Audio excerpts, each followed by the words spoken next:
Ciao ragazze mie e ragazzi miei e bentornati sul mio canale. Allora, oggi andiamo a fare un'altra meditazione potentissima, pochissimi minuti, di una potenza ineguagliabile.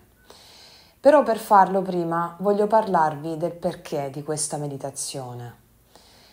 Allora, io quando studiavo naturopatia, alla fine degli studi di naturopatia, ho improntato tutta una tesi sul cambiamento, no? E sul senso del luogo comune, stereotipi e archetipi. Noi veniamo qui sulla Terra con un dono inestimabile. Siamo unici e irripetibili. Ognuno di noi ha la necessità di manifestare una propria natura autentica. Questa natura autentica ha a che fare con una serie di qualità, talenti, potenzialità, che il sistema di credenze ci ostruisce. La paura stessa di manifestare la propria natura vera ostruisce tale manifestazione, tale adempimento. Quando inizi a manifestare la tua vera natura, che ha a che fare con lo sciogliere delle paure, degli attaccamenti che ti separano da quelle qualità che tu hai già innate, allora raggiungi veramente estasi che sono imparagonabili. E quindi noi abbiamo un sistema di credenze interno nella mente che ci vuole misurabili, prevedibili e governabili. E la mente stessa è uno strumento del sistema che ti vuole prevedibile, governabile e misurabile. Questo perché? Perché una persona fuori il controllo non è manipolabile, non è misurabile, non è prevedibile. Ma la persona fuori controllo è il mago. E la mente stessa ha paura della parola magia. Perché ha paura della parola magia? Perché la magia non è controllabile, prevedibile, misurabile e la mente ha l'obiettivo di renderti misurabile, prevedibile e governabile. E quindi tutto ciò che ha a che fare con il bello, con la magia e la bellezza della vita, la mente ne ha paura e tutto ciò di cui la mente ha paura giudica, svilisce e persino la mente ridicolizza ciò di cui ha paura per cercare di difendersi. Quindi la mente non può comprendere la bellezza. Tu sei bellezza, perché tu sei natura. La natura è bellezza. La bellezza è sinonimo di amore. Cos'è l'amore? La natura, madre terra, ti fa capire cos'è amore. Amore è il darsi. La natura si dà incessantemente. La natura quindi si dà incessantemente, nascono fiori, nascono alberi, la natura è abbondante. E siccome noi siamo natura ma non lo sappiamo, la mente ci ostruisce la visione, noi siamo per natura abbondanti. E anche il principio della ricchezza, anche materiale, è questo, il riconoscimento di essere natura. Quindi siamo abbondantemente meravigliosi e magnifici.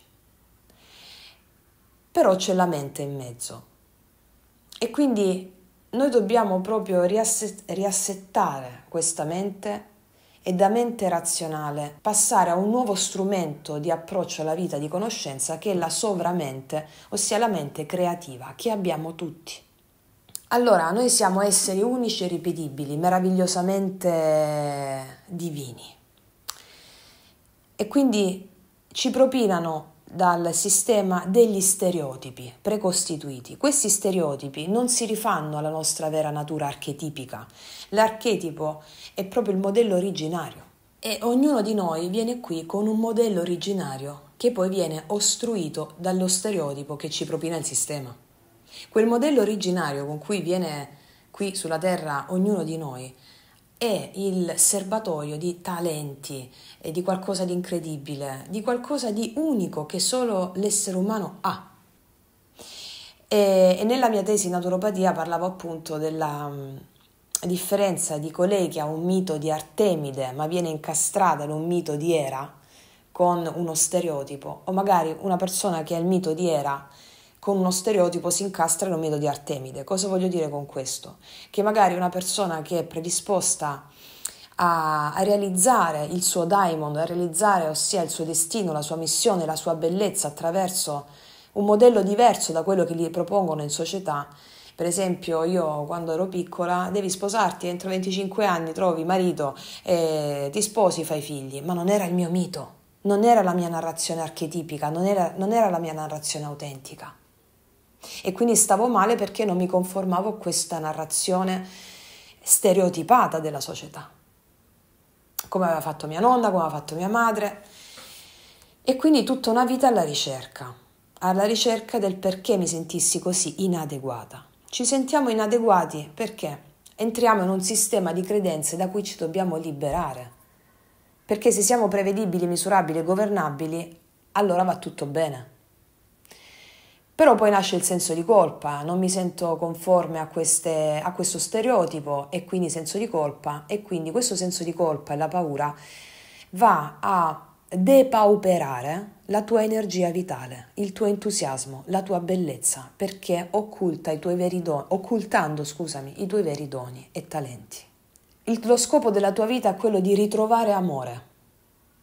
Ritrovare amore significa, è come il mito di amore psiche, che poi si rifà in tutti gli aspetti della tua vita. Lo scopo di ritrovare amore, che poi come vediamo nel mito di amore psiche, amore non è stato mai perduto, è lo scopo di ritrovare l'amore che tu sei già.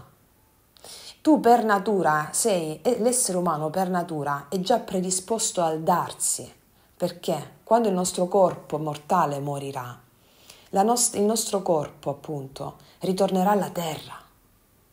E allora terra alla terra, al fuoco, l'aria all'aria. E quindi noi, quando ci partoriamo, stiamo già andando verso il darci di nuovo alla terra. Noi siamo già quindi amore. Se amore è il darsi, noi ci stiamo già donando a Madre Terra. Qual è la differenza? Dobbiamo esserne consapevoli. La consapevolezza rende l'uomo libero, come la conoscenza. Allora noi ci stiamo già dando alla terra, alla nostra natura, perché la missione viene comunque compiuta. Ciò che differenzia una persona in questo viaggio da un'altra è la consapevolezza. Noi siamo già amore, perché già ci diamo a livello proprio di incarnazione. Siamo già predisposti al dare perché il nostro corpo ritornerà alla terra e quindi già ci diamo. La differenza la fa la consapevolezza. Allora, dobbiamo essere consapevoli che dobbiamo darci alla nostra natura.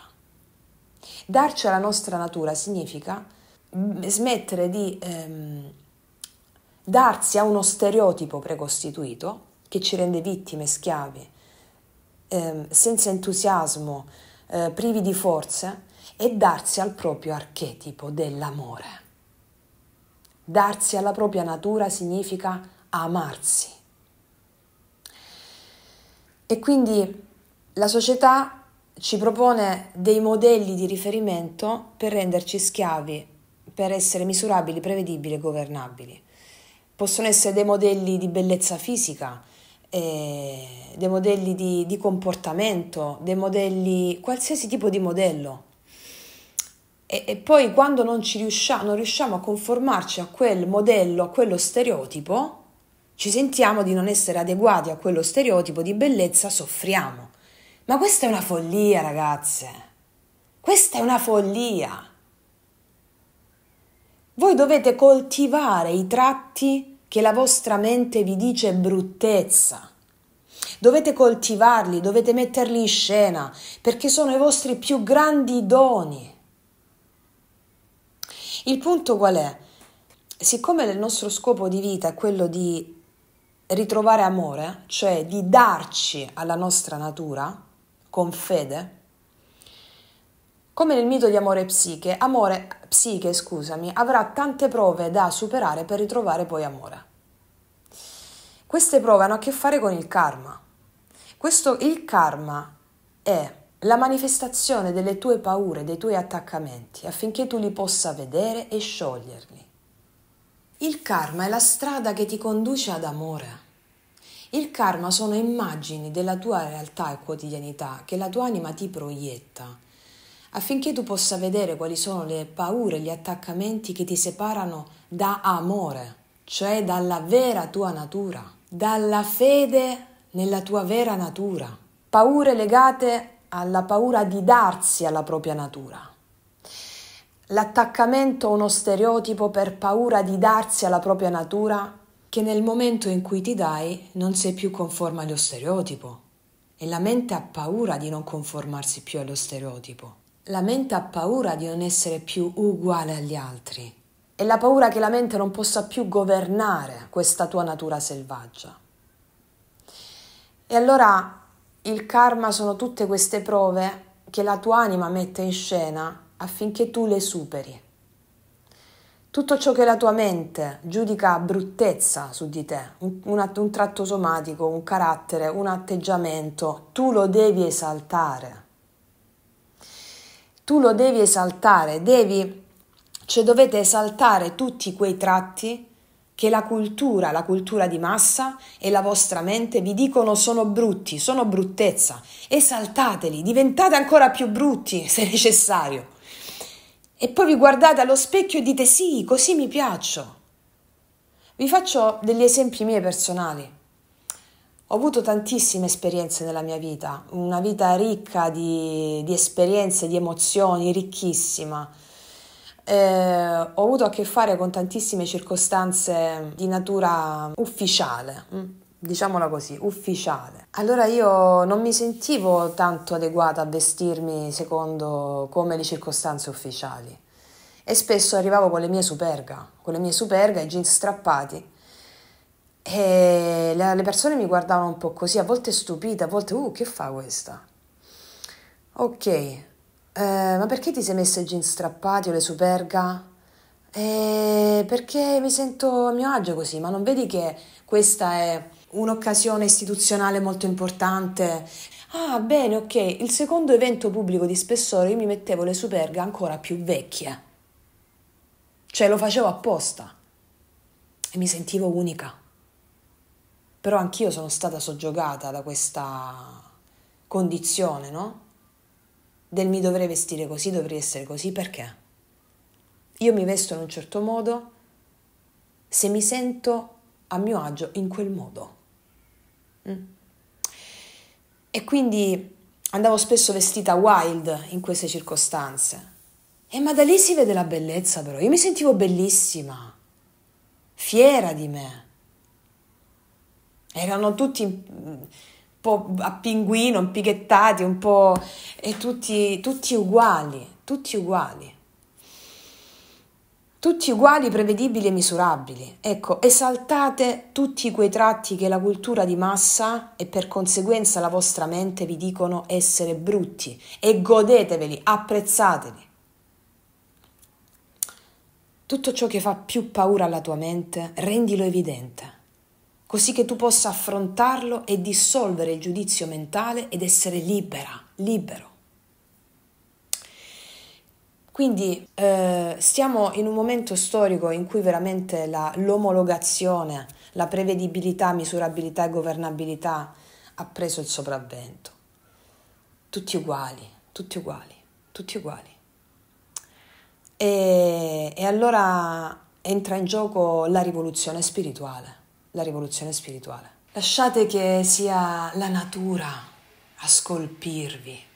Lasciate che sia la dea Afrodite che è in voi, che in ognuno di voi a scolpirvi, a modellarvi, a rendervi uniche, ad esaltare le vostre particolarità. Lasciate che sia la vostra natura selvaggia a modellarvi, a scolpirvi e non dei miti sociali, non degli stereotipi precostituiti. Lasciate che sia la natura a rendervi uniche e unici come già siete. Non trattenete la vostra bellezza è nelle profondità, laddove voi non vi piacete. Perché quando dite non mi piace questa cosa, lo dite a partire da una mente razionale che è corrotta da un sistema di credenze sociale. E come diceva Ungaretti, La società, la cultura è un atto di prepotenza contro la natura. E allora la consapevolezza di essere unici e ripetibili, la consapevolezza che in ogni nostro tratto somatico, atteggiamento, c'è la dea della bellezza, c'è Afrodite. Allora tale consapevolezza ti porta ad avere una felicità, ma non è tanto il senso della felicità, perché la felicità fondamentalmente è un concetto astratto, è molto astratto come concetto. È più l'entusiasmo, enteos, essere in Dio, sentirti Dio, essere con Dio, con la dea della bellezza. Cioè, è molto più della felicità che è un concetto astratto. È l'enteos, l'entusiasmo, l'essere in Dio, che è al di là del concetto astratto di felicità. È un essere innamorati costantemente della propria bellezza che vive in te. Ti avvicina sempre di più ad amore, al darti alla tua natura, a darti ad amore. E allora tutte le cose che vogliamo cambiare di noi hanno a che fare con la dea della bellezza, con Afrodite, perché ogni nostro atteggiamento, tratto somatico, è la bellezza che si è incarnata in noi. La natura si è data a noi, creandoci così. Ma se noi approcciamo a noi stessi secondo le categorie dell'io, della mente razionale, discriminante, delle credenze, degli stereotipi, non lo vedremo mai. Rimaniamo sempre vittime. Non abbiamo proprio energia. E allora cosa dobbiamo fare? Appellarci, evocare la dea per mostrarcelo. E noi dobbiamo onorare tale bellezza, superando le prove della mente razionale discriminante che ti vuole prevedibile, misurabile, governabile, omologato.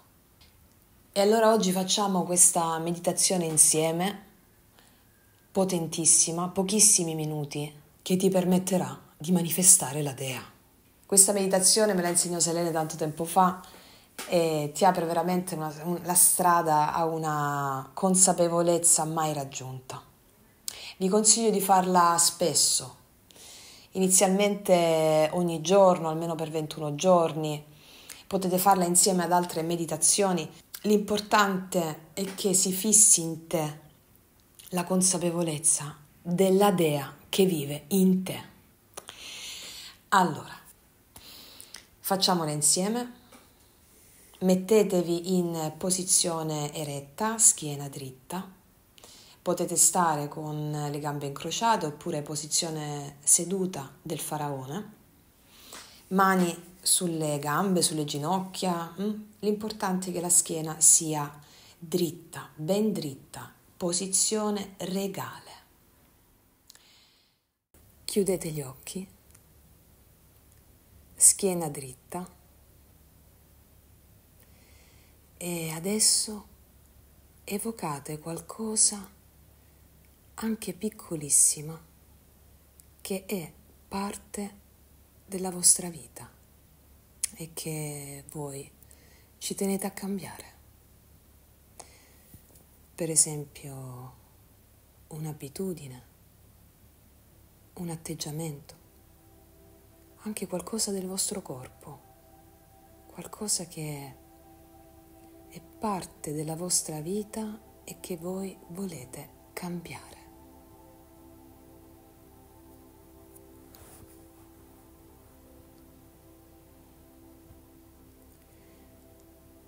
Vi prego di evocare questa cosa.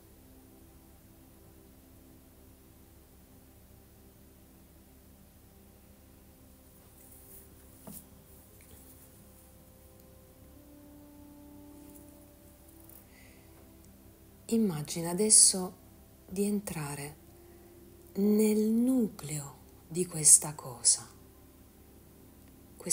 che vuoi cambiare.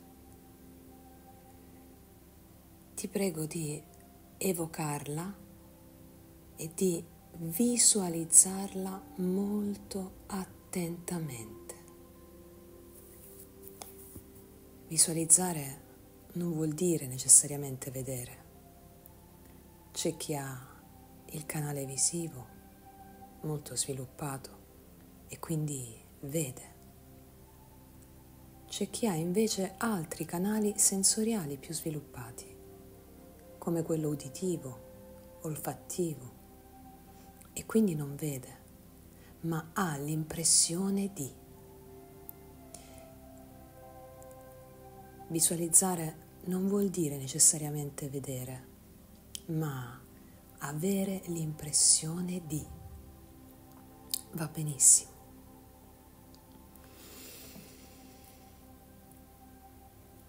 Allora evoca l'impressione di questa cosa che vuoi cambiare, molto dettagliatamente, nei particolari.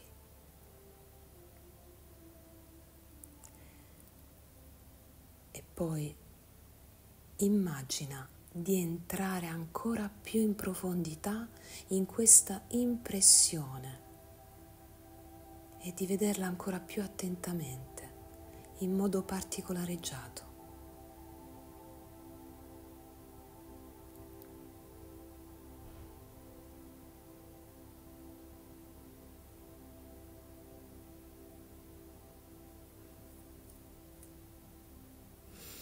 Fino a che dentro a questo tuo comportamento, abitudine, tratto somatico, fisico, dentro a questa cosa che tu vuoi cambiare, trovi la bellezza, trovi la dea. In un piccolissimo particolare trovi la dea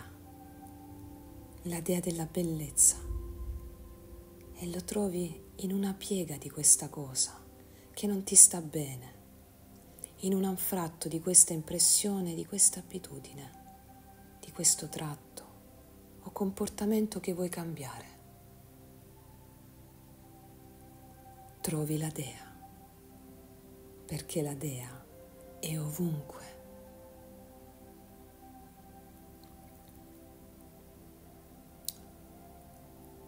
La dea è ovunque, solo che in certe cose è più nascosta.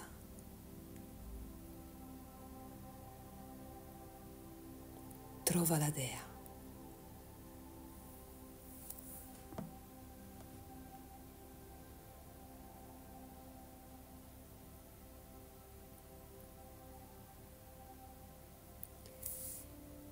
E rivolgiti alla dea con queste parole.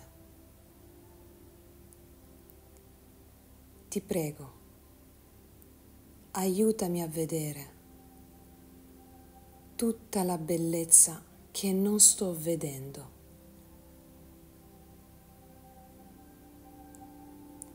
Ti prego, aiutami a trasformare questa cosa che voglio cambiare nel mio più grande potere. Ti prego, aiutami a vedere tutta la bellezza che non sto vedendo. Ti prego, aiutami a trasformare questa cosa che voglio cambiare nel mio più grande potere.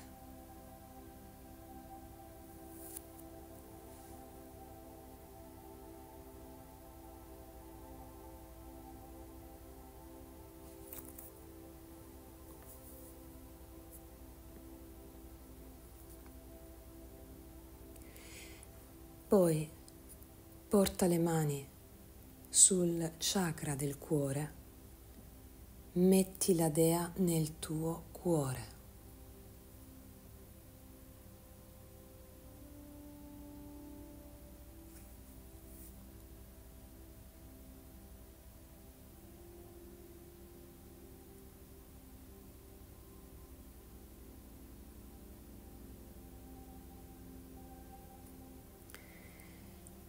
E poi Prendi un profondo respiro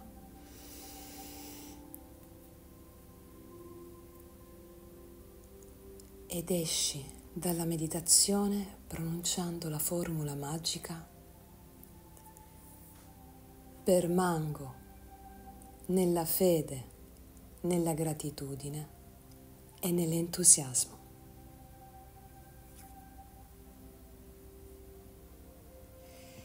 E alla fine riapri gli occhi.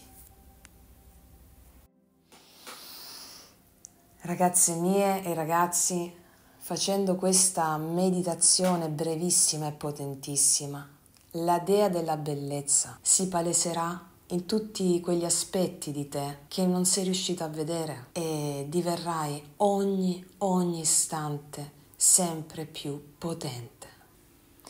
Detto questo, ragazze mie e ragazzi, io vi ringrazio, vi abbraccio profondamente, noi ci vediamo alla prossima e come sempre, che Dio vi benedica! Mua!